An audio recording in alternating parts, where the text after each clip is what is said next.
Familia querida, muchas bendiciones. ¿Cómo están? Oigan, llenos de la pancita, ¿verdad? Así dice mi esposa cuando uno comió bien. Y llenos del corazón. ¿Y qué se hace en estos casos? Cuando ya están todos bien satisfechos. Qué inspirador fue escuchar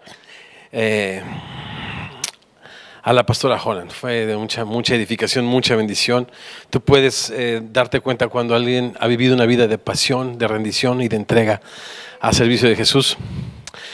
Yo no sé si está bien decirlo, pero yo no estoy cerca de mucha gente así. Y hoy para mí fue de mucha inspiración, de mucha bendición escucharla. Y bueno, gracias. Les platico un poquito el tema, ¿les parece? El texto será Lucas capítulo 10, comenzando en el verso 25. El tema va más o menos así. Resulta que en el año, les dije que les iba a platicar un poquito de chisme celestial. Y ahí voy a empezar con chisme celestial. Aclaro, celestial. Porque ya vimos lo que dice Santiago 3. Entonces,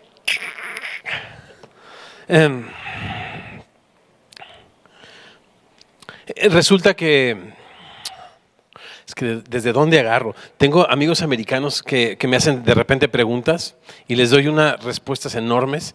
Me dicen, pero si solo te pregunté la hora, y me dices de que marques el reloj y la correa. Y es que a veces agarro mucho trasfondo. Resulta que en el año del 96, en la Ciudad de México, comenzamos una reunión en la casa de una cantante. Y podría platicarle muchas cosas alrededor de esto. En el año del 98 comenzamos reuniones regulares. No encontrábamos un lugar porque hacíamos mucho escándalo. Tocábamos música muy estridente. Pronto se añadió al equipo Fermín Cuarto, este rapero de Control Machete. Y entonces teníamos una reunión y era tal el estruendo y la música y el ruido que literalmente nos corrían de un lugar, nos corrían de otro lugar y terminamos llamándonos los corridos de Semilla. La verdad. Pero llegamos a un centro de espectáculos que se llama Premier, que terminó también por quemarse. Pero en el año, fíjense, antes del 2000, finales del 99, la iglesia tenía, desde que comenzó en una casa, pues 4 años, pero desde que comenzamos reuniones regulares, 2. Y en YouTube está la primera reunión general que hicimos, se llama Semilla de Mostaza Presenta, donde hay canciones que María del Sol está cantando y Fermín está rapeando y toda la cosa. Y el lugar estaba lleno. Comenzamos después de 2 años con un lugar completamente lleno en la Ciudad de México. O al menos eso yo pensaba. ¿No? Y no quería escuchar de estos amigos que te dicen las cosas desde otra perspectiva, ¿no? Pero yo quería ver las cosas con mucho optimismo y éramos muchas personas y cada domingo era un concierto y una celebración y un mensaje de la palabra de Dios y por el año del 2001 nos dimos cuenta que era Semilla una iglesia superficial, que no tenía ningún tipo de profundidad. Nuestros jóvenes tristemente no vivían estas vidas de compromiso, estas vidas de servicio, estas vidas de entrega, estas vidas de pureza, de carácter, de integridad, sino todo lo que había en la iglesia era emoción, pero no había devoción. Y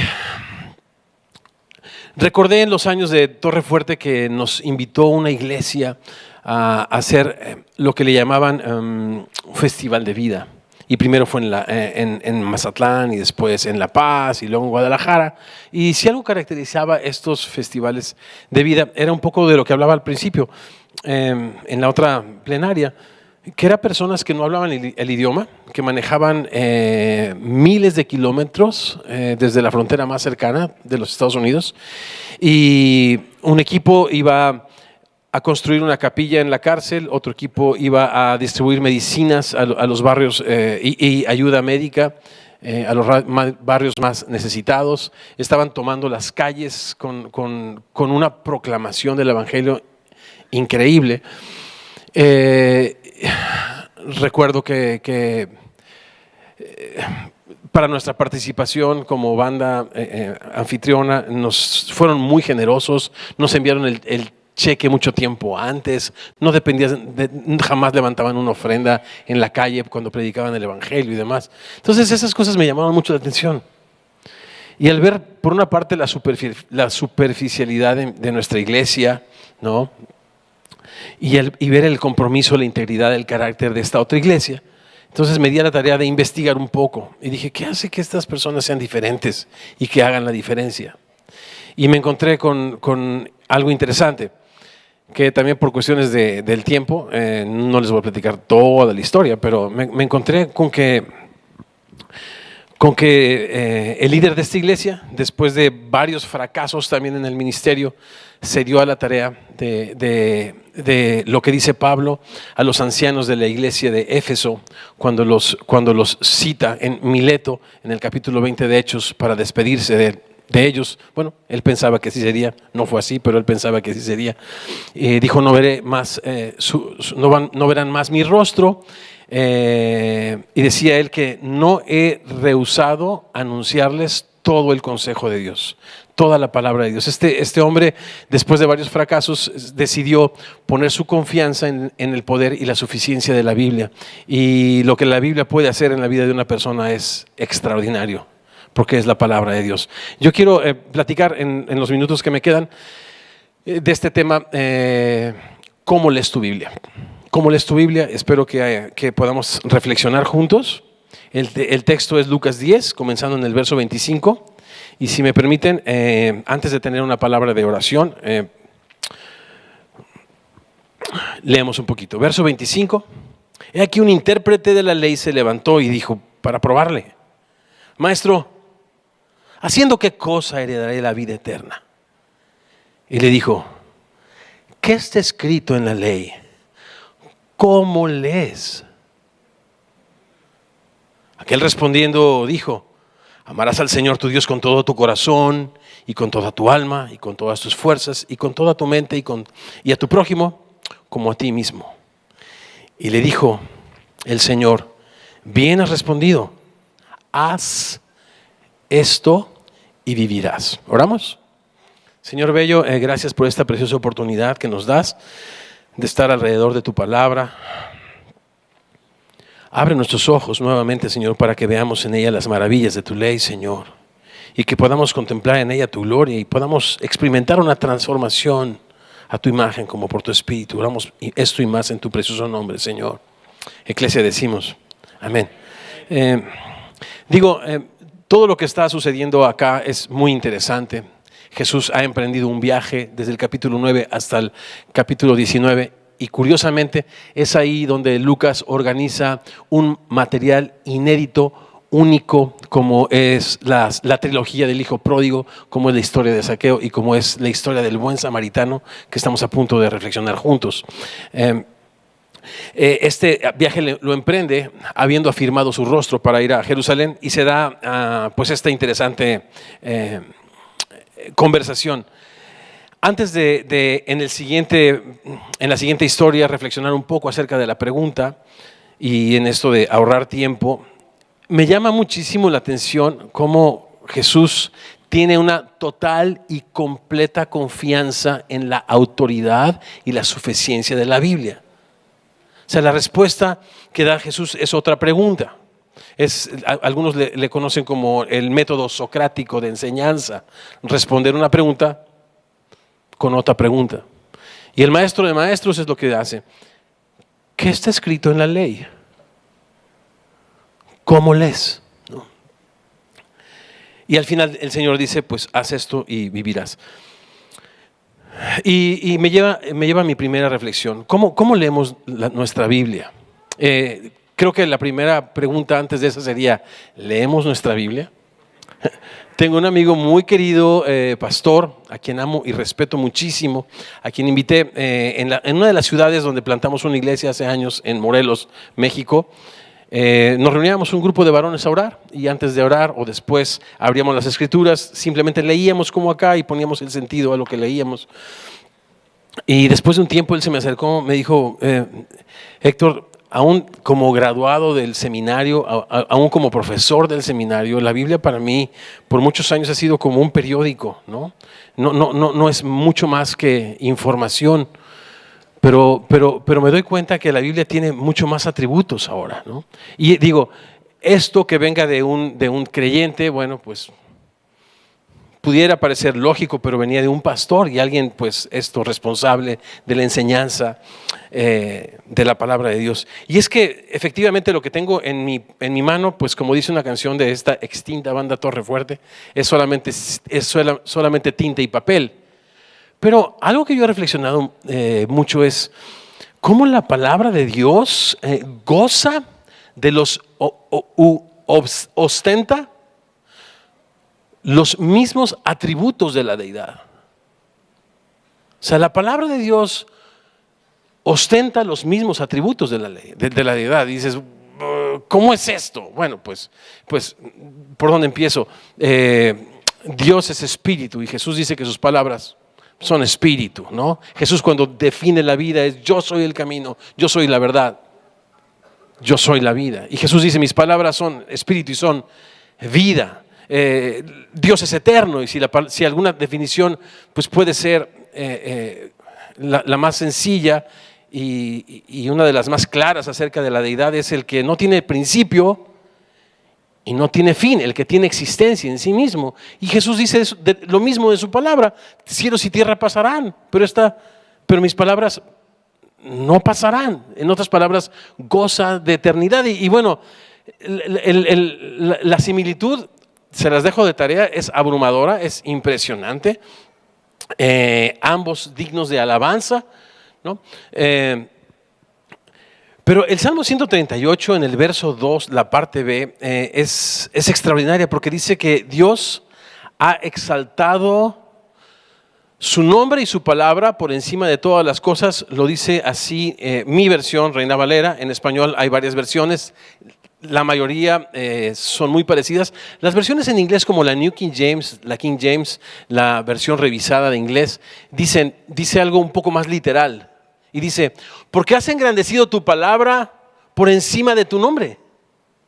Y esto se me hace difícil de entender. Porque en Filipenses dice que, bueno, al Señor se le ha dado un nombre que es sobre todo nombre. ¿Y cómo es que la palabra, según algunas Biblias, literalmente en el Salmo 138, verso 2, ubica en la Biblia por encima de su nombre? Yo veo en el ministerio de los apóstoles, en el ministerio de Jesús, un enfoque láser a la enseñanza sistemática de la Biblia. Cuando tú lees los evangelios dice: y Jesús enseñaba en Capernaum como solía, ¿no? Parece ser que si bien el ministerio de Jesús se caracterizó de algunas cosas, la enseñanza fue parte importante, fundamental de su ministerio. Y esta manera de responder pues me llama mucho la atención. ¿Qué está escrito? ¿Cómo yo les comento que desde aquel entonces nos dimos a la tarea de enseñar todo el consejo de Dios, de pasta a pasta, de Génesis hasta Apocalipsis, y no ser yo el que juzgue a la Biblia y decir qué funciona y qué no funciona, sino más bien dejar que la Biblia me examine y que la Biblia me juzgue a mí, porque toda es el consejo de Dios, ¿no? Me he llevado unas sorpresas con las genealogías, por ejemplo. De repente, la semana próxima toca Génesis 5 y son puras genealogías. Dices: hijo, ¿y qué voy a enseñar, Dios mío? Pero te dedicas simplemente a ver el significado de los nombres en Génesis 5, desde Noé, mejor dicho, desde Adán hasta Noé, y te das cuenta que el hombre, Adán, sujeto, Set, ¿no?, a dolor, y empiezan, fue muerto, pero del cielo Dios enviará un redentor que traerá a Noé consuelo, descanso. Y de repente ves en el capítulo 5 de Génesis el evangelio con más claridad que la que muchos predicadores con un gran esfuerzo pudiéramos hacer, ¿no?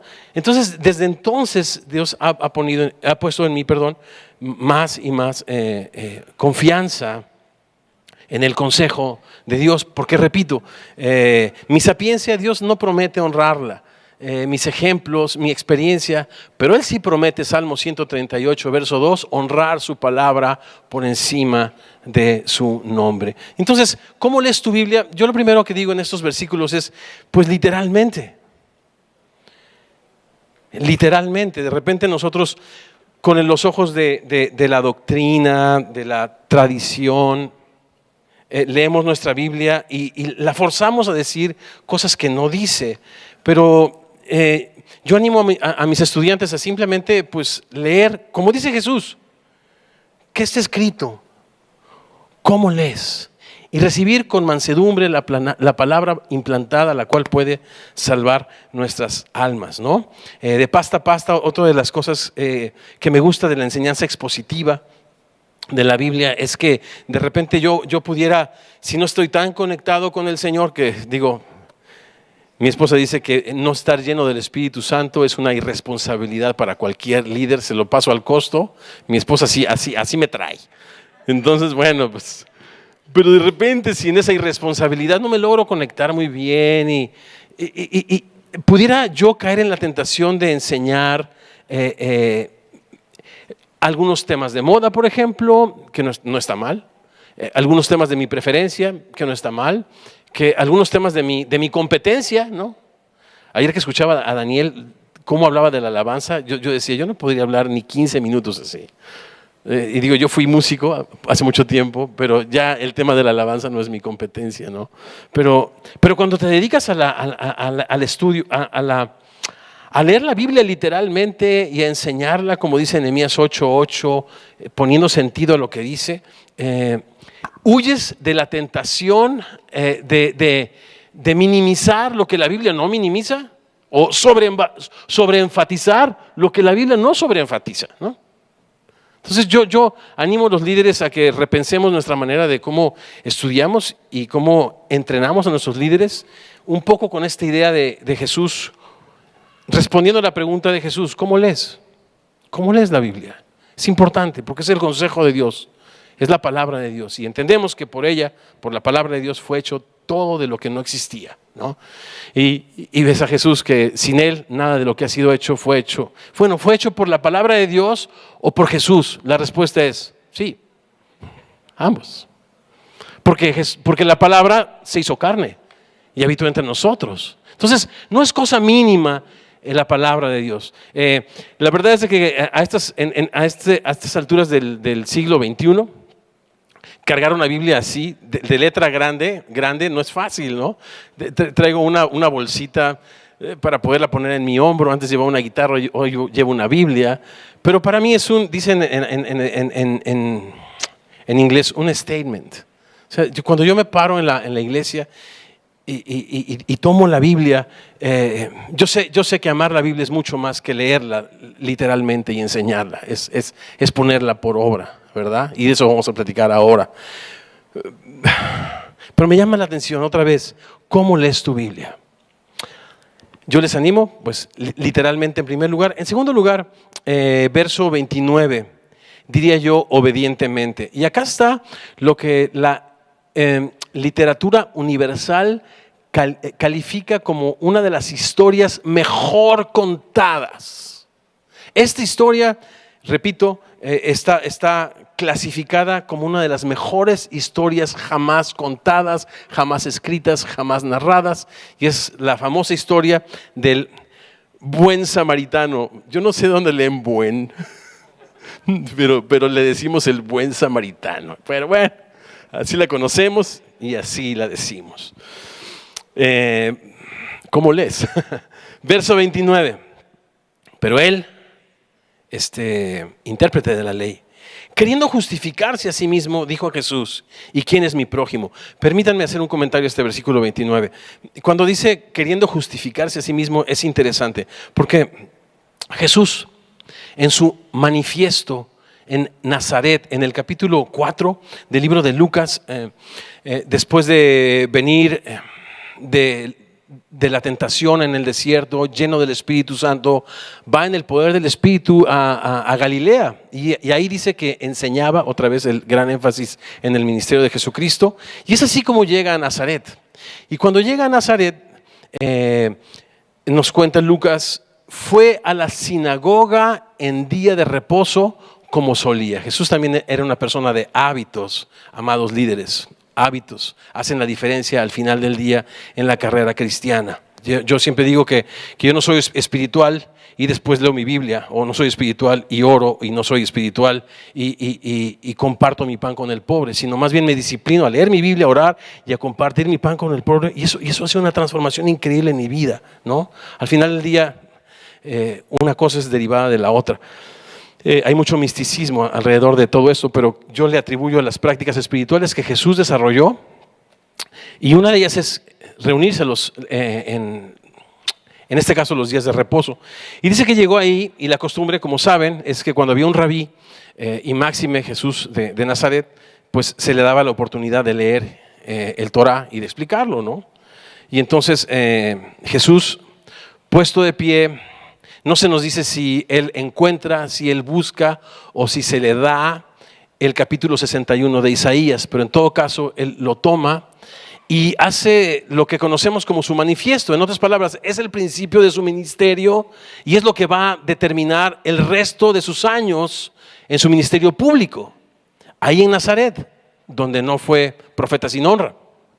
Y entonces empieza a leer el capítulo 61 de Isaías, diciendo: el Espíritu del Señor está sobre mí, por cuanto me ha ungido Dios para dar buenas nuevas a los pobres. Nosotros cuando leemos eso, pues embellecemos el texto. Decimos, sí, bueno, la pobreza espiritual es la más importante, ¿verdad? Porque bienaventurados los pobres en espíritu. Y claro que eso dice Mateo. Pero el Salmo 9 dice que no para siempre será olvidada la causa del pobre delante de Dios. Hay tanta enseñanza al pueblo de Israel y a la iglesia de Jesucristo acerca de los necesitados. Y Jesús lo primero que hace al principiar su ministerio es mencionarlos. Se me hace increíble. Me ha ungido el Señor para dar buenas noticias a los pobres, esto es, a los necesitados. Ustedes pueden ir a investigar el significado de esta palabra.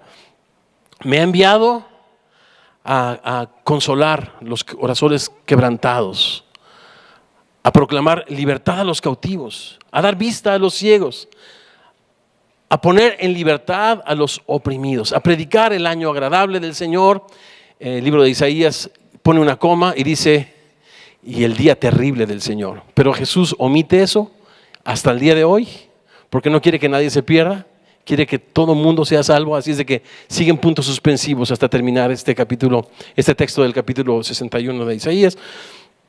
Y entonces la gente de Nazaret se queda muy impresionada y dice: wow, son increíbles las palabras de gracia que salen de la boca de este hombre. No tan rápido. Y entonces se sienta Jesús al puro estilo de los rabís y empieza a poner significado en lo que acaba de leer. Ustedes me dirán, dice Jesús: médico, cúrate a ti mismo. Lo que hemos oído que hiciste en el resto de Galilea, en Capernaum, ven y hazlo acá. Pero yo les digo que en el tiempo de Eliseo, de Elías, había muchas viudas en Israel. Pero no fue enviada en ese periodo donde no llovió por 3 años y medio, sino a una viuda gentil, no judía. En la clasificación de los hebreos, los gentiles eran perros.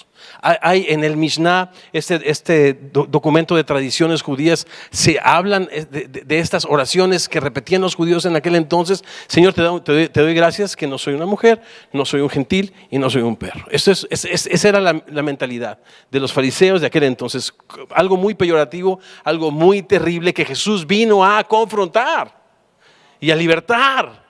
No solamente espiritualmente, socialmente. Él venía a crear una revolución tremenda, ¿no? Me dirán, en el tiempo de Eliseo había muchos leprosos, pero no fue enviado el profeta sino a uno, y este era Naamán el sirio, el capitán sirio. Cuando escucharon esto, aquellas personas que habían dicho: wow, qué bonito habla, wow, qué lindo, qué bonitas palabras al pobre. Cuando escucharon que su programa de ministerio era enfocado con las personas necesitadas de este mundo, ¡Wow! Lo tomaron, lo llevaron a un peñasco y trataron de precipitarlo antes de apedrearlo. No pudieron. Jesús simplemente pasó en medio de ellos y se fue. Ese fue el manifiesto del Señor. Pero lo hermoso es que cuando terminas de leer el libro de Lucas, te das cuenta cómo el Señor se va a las mujeres, como la viuda de Naín, para resucitarle a su pequeñito, o va al pie de la cama de la suegra de Pedro y la sana. Muchos piensan que por eso le negó.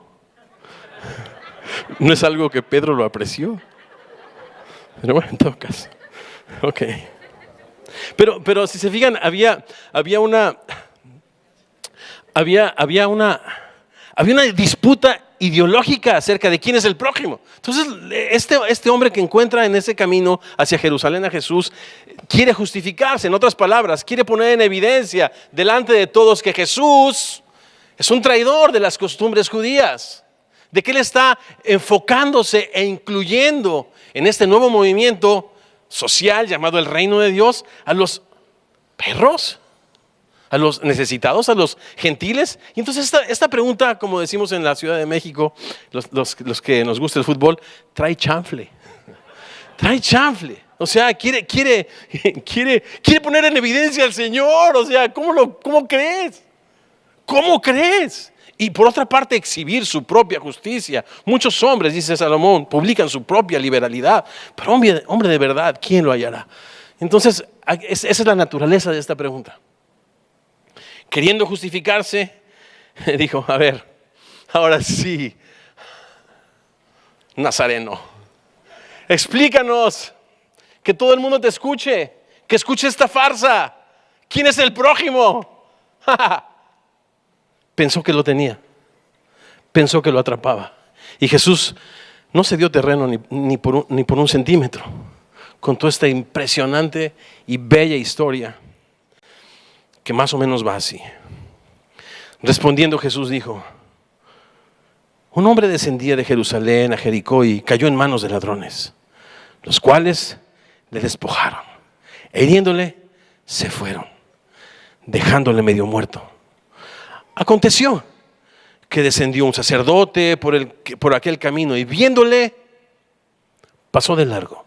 Asimismo un levita, llegando cerca de aquel lugar, viéndole pasó de largo. Pero un samaritano que iba de camino vino cerca, la variable de él, y viéndole también fue movido a misericordia, y acercándose aún más vendó sus heridas, echándoles aceite y vino y poniéndole en una cabalgadura, lo llevó al mesón y cuidó de él. Otro día al partir sacó 2 denarios y los dio al mesonero y le dijo: cuídamele, y todo lo que gastes de más yo te lo pagaré cuando regrese. ¿Qué palabras? ¿Quién pues de esos 3 te parece que fue el prójimo del que cayó en manos de los ladrones? Y él dijo: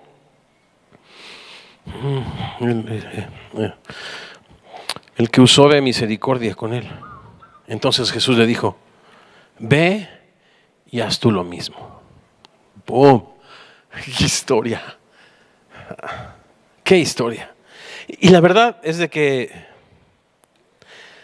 no sé, uno a veces como maestro, como predicador, trata de ir a fuentes históricas y correlaciones bíblicas y comentarios de otras personas. Pero como cuando llevé mi guitarra de Stratocaster destrozada, porque le hice toda clase de hoyos del 1965, la destrocé, le puse pick-up, le puse 15 de cuánta cosa, man. Se le acabo de llevar a un laudero ahí en Los Ángeles y me dijo: it is what it is. O sea, ya la arruinaste, bro. It is what it is. O sea, ¿qué vas a explicar de esta enseñanza? It is what it is. Es lo que dice. O sea, es lo que dice. Aquí el problema es que tratamos de embellecer tanto el texto con nuestras ideas, con nuestras tradiciones, perpetuando lo que hemos recibido, que dejamos de escuchar el corazón de Dios para el prójimo y el mandato que nos dice: ve tú y haz lo mismo. Pienso yo, si tuviera que hacer, me da miedo hacer comentarios, porque esta está tan bella, la verdad, que no quiere uno tocarla, ¿sabes? No quiere está hermosa, pero si pudiera hacer un par de comentarios, y si ustedes me lo permiten, veo yo, observándolo simplemente, tres constantes y una variable. La constante es de que estos tres personajes que pasaron junto a la persona asaltada, lastimada y casi muerta, los tres le vieron, todos le vieron. Esa es la constante. Hubo una variable. Y la variable está en que este samaritano se acercó un poco más. Y ahí sucedió la misericordia. ¡Pum! Sus entrañas se conmovieron. Lo que dijo la pastora. Antes lo hacía porque consideraba que era importante. Ahora les amo. Pero no podemos atribuir virtud a esta hermana nuestra en Turquía. No podemos atribuir virtud alguna al samaritano. Somos movidos a misericordia, amados, amémonos unos a otros. El amor es de Dios. Todo aquel que no ama es porque no se acerca. Pero cuando tú te atreves a acercarte, tus entrañas se conmueven y experimentas el milagro de la misericordia. Yo soy una persona egoísta, yo soy una persona orgullosa, yo soy una persona soberbia. Me gusta lo bueno, de verdad. Me gustan las cosas buenas.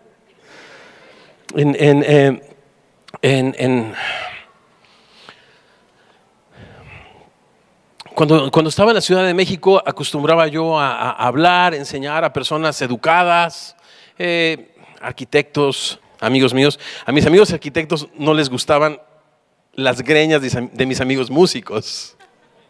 Y es increíble porque casi se hacía una separación entre los músicos acá y los arquitectos, ingenieros, ¿no? Pero al final yo tenía esta oportunidad de hablarles.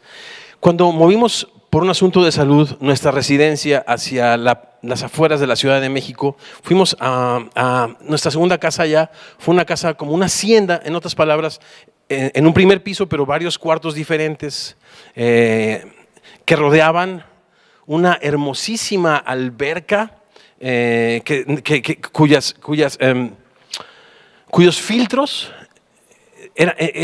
tomaban el agua de la que se desbordaba. En otras palabras, tú caminabas y veías el agua al ras del piso desbordándose, y ahí tomaban los filtros y se reciclaba, se limpiaba y demás. Había un puente que salía de la sala increíble e iba a la oficina, etcétera, etcétera. Y una vez esa casa tuvo un problema de Dios mío, Alzheimer celestial, goteras. Y había un handyman o 1000 usos que servía en aquella subdivisión, y él se llamaba Margarito. Lo encontré: Margarito, necesito urgentemente que me corrija una gotera, porque bueno, pues aquí en Cuernavaca llueve muchísimo, ¿no? Ríos de agua, 6 meses al año, entonces necesito urgentemente que me ayude. Sí, claro, señor Hermosillo. Él diligentemente dedicó 3 semanas para quitar todas las tejas de esos 5 habitaciones, un piso, ¿no? Una casa de un piso. Puso ese impermeabilizante, resanó, restauró, puso otra vez la teja de regreso. Me entregó el trabajo y me di cuenta que había como 2 tejitas ahí, ni se veía, pero como yo estoy alto sí las veo, ¿no? Mira, Margarito, ya ves esas 2 tejitas que están allá. Oh, no me digas, señor Hermosillo, no se preocupe. Me quitó todas las tejas del techo, las puso de regreso y me preguntó. Yo le pregunté más bien, oh, le quedó fantástico, Margarito, ¿cuánto le debo? Y entonces la respuesta de este hombre me dijo: señor Hermosillo, lo que usted me quiera dar. Y yo encontré una gran oportunidad para... No, bro. No, bro, me leíste. Y me avergüenza. Ahorrarme unos cochinos pesos que no me hicieron más rico, sino más. Gracias. Sí, ese pensé, exacto. Más miserable, bro. Sí. Es muy triste, hijo. Y entonces Dios me dice: ok, está genial. Tú no entiendes esta sección de mi palabra y te das de que lees la Biblia de pasta a pasta. Está muy bien. Hay muchas cosas que te voy a enseñar. Entonces me hizo una invitación a venir a los Estados Unidos a servir en Chicago, en esta iglesia. donde aprendí muchas cosas, y una de las cosas que aprendí es que las personas llamadas inmigrantes, ¿no?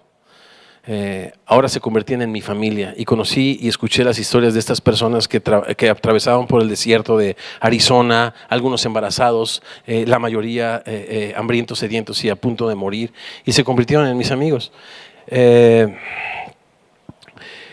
Y bueno,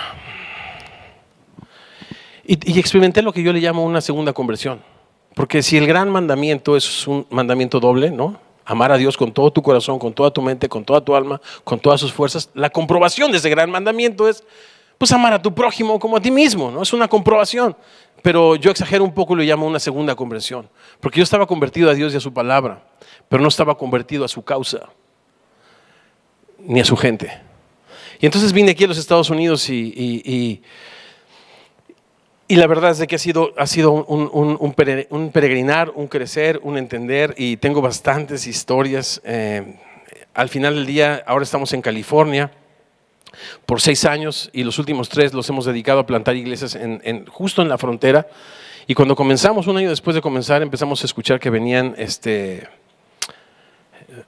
olas de personas inmigrantes. Yo ya había entendido que todos ellos vienen por causas como violencia, como hambre, como faltas de oportunidad, que personas burguesas, egoístas y religiosas como yo, con don Margarito, nunca le pregunté, ¿tu hijo va a la escuela, Margarito? ¿Tienes hijos? ¿Dónde vives? Jamás me preocupé, solamente le decía, Margarito, Dios te ama, arrepiéntete, recibe a Cristo para que vayas al cielo. Es todo lo que le decía. Pero nunca seguí el manifiesto de Jesús. Libertad a los cautivos, darle esperanza, consolar el corazón de los quebrantados, abrirle los ojos con obras de justicia que glorifican al Padre que está en los cielos, ¿no? Pero Dios es tan bueno que me ha dado la oportunidad de reescribir mi historia.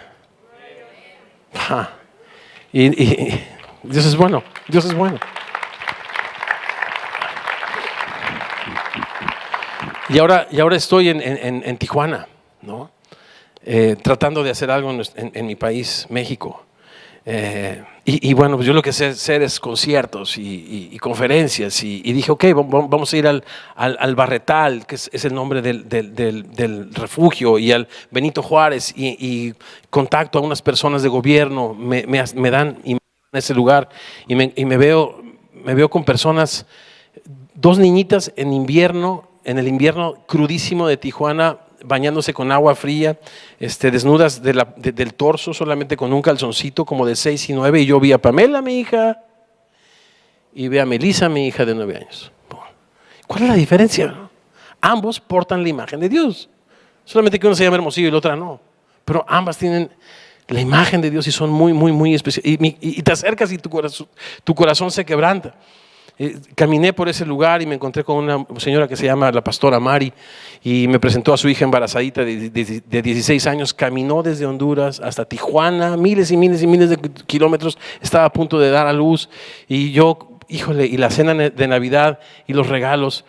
Algo sucede con las misiones, que a veces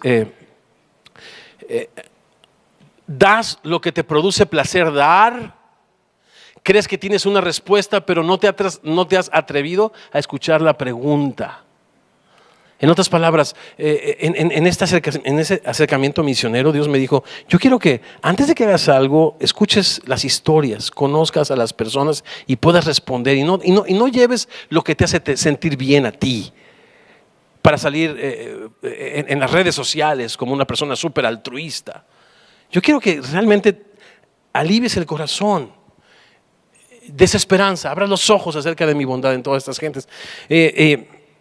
Fui con doña Mari, le tomé sus datos, me tomó los datos, me habló de que tenía una de sus hijas de 23 años, se quedó en Tapachula, Chiapas, la frontera sur de México, porque el refugio donde la recibieron no pudieron recibirla a ella, se fue hacia Monterrey, la regresaron a su país, decidió venirse de regreso porque su esposo se había llevado como un escudo humano a su hijo. Bueno, no era su esposo, era una persona de la Mara, de allá, de su país. Y el chiste es de que ella se había cruzado el río Suchate, estaba en Tapachula, Chiapas, y estaba en un lugar que era una oficina de personas, varones que la tenían durmiendo con una cobija y comía una torta al día. Y decían que le iban a llevar a la Ciudad de México a buscar a su mamá. Y eso me sonó a esclavitud humana. Y entonces lo que comenzó con mis ideas de este festival y esta cuestión fue de relacionarme una persona, cada caso, y bueno, pues para no hacerles el cuento largo, Dios nos permitió hacer una red con los pastores de la iglesia del Nazareno. Yo pensé que mis amigos de fulana de tal iglesia o mis discípulos de fulana de tal otra, ¿no? No, el cuerpo de Cristo, ¿no? El cuerpo de Cristo es tan vasto, es tan precioso, es tan diverso. Un pastor de la iglesia del Nazareno junto con su esposa la fueron valientemente a rescatar a esta muchacha. La ubicamos por internet, la rescataron. Su mamá decidió viajar con los papeles de la otra hija, la subió desde Chiapas hasta Tijuana. Se entregaron en los Estados Unidos, se cruzaron y después de haberlas capturado por un par de semanas las liberaron. Me llamaron de Tijuana, pudimos conseguir dinero para pagarle sus pasajes. Hoy están en Indiana con el resto de sus hijos y están esperando su corte de migración. Y esto ha sido, podría ser una conversación que me prolongara mucho. Estamos orando por transformar la iglesia de Tijuana en un refugio. No estamos pensando en añadirle un ministerio. ¿Qué tal si ponemos en esta iglesia un ministerio que pueda dar ayuda? No, el día a día en Tijuana son miles de personas sin Cristo, sin fe y sin esperanza. El gobierno de México, me senté ya con ellos, no tienen recursos ni para recibir a los repatriados. Y nosotros, estamos, bueno, no nosotros, cada uno, Gálatas 6, ponga a prueba su propia obra y tendrá motivo de qué gloriarse respecto a sí mismo y no en otros, ¿correcto? Entonces, porque mi tendencia, se dieron cuenta como 2 o 3 veces que mi tendencia es mirar la paja cuando yo tengo una tremenda viga, ¿no? Pero Dios es tan bueno, que tiene tanta paciencia conmigo y cada día en su palabra me examina, me conforta, me reprende y me hace crecer poco a poco, día a día, la imagen de su Hijo Jesucristo. Y creo que esta es la última parte de mi enseñanza. Podría quedarme un poco más, pero leamos la Biblia literalmente, leamos la Biblia obedientemente.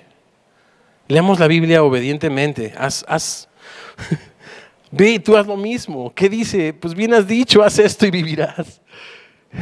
El que escucha la palabra de Dios y, como decía la pastora, la puede recitar de memoria, pero no es hacedor de ella, es como aquel que considera su rostro natural en un espejo y después se olvida cómo era. Así es todo aquel que no es hacedor de la palabra de Dios. Pero al final les leo este último texto para, si me lo permiten, orar con ustedes. ¿Puede ser? Aconteció, verso 38, que yendo de camino entró en una aldea y una mujer llamada Marta le recibió en su casa. Esta tenía una hermana que se llamaba María, la cual, sentándose a los pies de Jesús, escuchaba su palabra. Toda esta sección tiene que ver con la palabra de Dios. En el prólogo, Lucas dice que ha ordenado diligentemente todas estas cosas. Es un orden no cronológico, es un orden temático, inspirado por el Espíritu Santo. Me llama mucho esta sección la atención, cómo está enfocado en la palabra de Dios. Y estaba escuchando, ustedes conocen esta historia, a Jesús y su palabra, mientras Marta, esta persona, se preocupaba con muchos quehaceres y acercándose dijo: Señor, ¿no te da cuidado que mi hermana me deje servir sola? Dile pues que me ayude. Respondiendo Jesús le dijo: Marta, Marta, afanada y turbada estás con muchas cosas. Solo una cosa es necesaria, solo una cosa es necesaria, solo una cosa es necesaria. Marta ha escogido la buena parte, no le será quitada. Y les dejo estas ideas finales antes de orar. Comienza este relato diciendo el famoso Shema, el gran mandamiento. Y yo no sé si ustedes piensan si hubiese algo más difícil o más antinatural para un ser humano que amar a Dios. La Biblia dice que no hay quien busque a Dios, no hay ni siquiera uno. Esto es imposible. Y el apóstol Juan, el apóstol del amor, nos dice que el amor no consiste en que nosotros amamos a Dios, sino que Él nos amó primero. Y que nosotros le amamos porque Él nos amó primero y se entregó a sí mismo en rescate por todos. Bien, entonces, pero es un mandamiento fuerte. Amar a Dios es algo muy fuerte y amar al prójimo es igual de fuerte, porque tiene que ver con sacrificio. Tiene que ver con entrega, pues como decía Javier Solís, dice Fermín Cuarto, entrega total, ¿no? Tiene que ver con entrega total, ¿no? Dice mi mamá que en sus tiempos esa canción era un escándalo, entrega total. Híjole, si supiera. Y entonces, pero este final se me hace increíble. Y el tercer punto de mi reflexión es, sí lee la Biblia literalmente, sí lee la Biblia obedientemente, pero sí te invito a leer la Biblia contemplativamente. ¿A qué me refiero cuando contemplativamente? Cuando estás como María a los pies de Jesús, disciplinado todos los días en escuchar la voz de Dios. Dice 2 de Corintios capítulo 3 verso 18, vemos la gloria de Dios como en un espejo y somos transformados a su imagen como por su espíritu. Cuando tú contemplas a Dios, algo sucede. Su imagen es restaurada en ti. Algo sucede y acaba la promesa. Lo que era una dura carga, imposible, dice Pablo con toda honestidad y ya cristiano, capítulo 7 de Romanos, porque con mi mente amo la palabra de Dios, pero encuentro otra ley dentro de mí que me lleva cautivo al pecado y a la muerte. ¿Quién me librará de este cuerpo de muerte? ¿Se acuerdan? La ley es espiritual. Nosotros somos carnales, en su gran mayoría controlados por las naturalezas más bajas. ¿Dónde está el secreto? El secreto es en experimentar esa transformación mientras la palabra de Dios mora en abundancia en tu corazón. Y entonces, lo que era un duro mandamiento se convierte en una promesa. Escúchalo ahora como una promesa. Escúchalo como una promesa. Iglesia, tú amarás al Señor tu Dios con todo tu corazón, con toda tu alma, con todas tus fuerzas. Porque el que comenzó en ti la buena obra, la terminará hasta el día de Cristo. Por esa razón tú vas a amar al Señor con todo tu corazón. Es tu destino.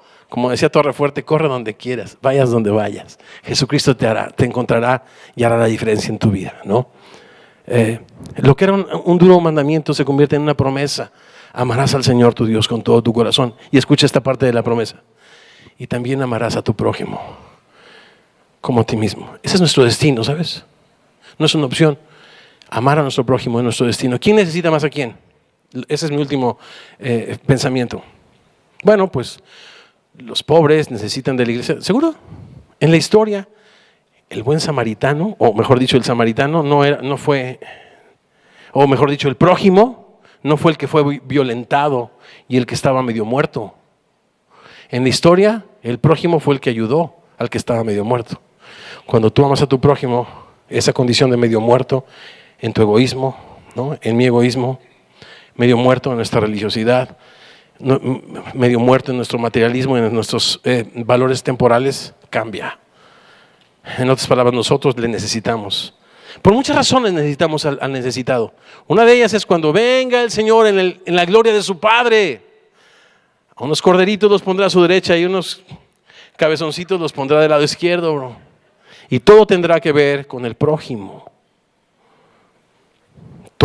¿Quién necesita a quién? ¿Tú el prójimo o el prójimo a ti? El prójimo no te necesita. Tienen a su Dios que extiende su mano y colma de bienes a todo ser viviente, bro. Dios es muy bueno, Dios es muy bueno y su iglesia está por todas partes. Su gloria llenará esta tierra como las aguas cubren el mar. Acerquémonos a la necesidad. Permitamos que nuestro corazón se llene de su amor. Experimentemos una transformación de manera que el gran mandamiento se convierta en una gran promesa y podamos decir, amaré al Señor. Con todo. ¿Quién no quiere amar a Dios? Yo no dije quién no puede, quién no quiere. Dios sabe. Y ¿se acuerdan de deleítate a sí mismo en el Señor y Él? ¿Y qué significa deleitarte a sí mismo en el Señor? Deleitarte como María en su palabra, escuchando su voz, siendo transformado. Y entonces tus deseos temporales empiezan a ser deseos eternos.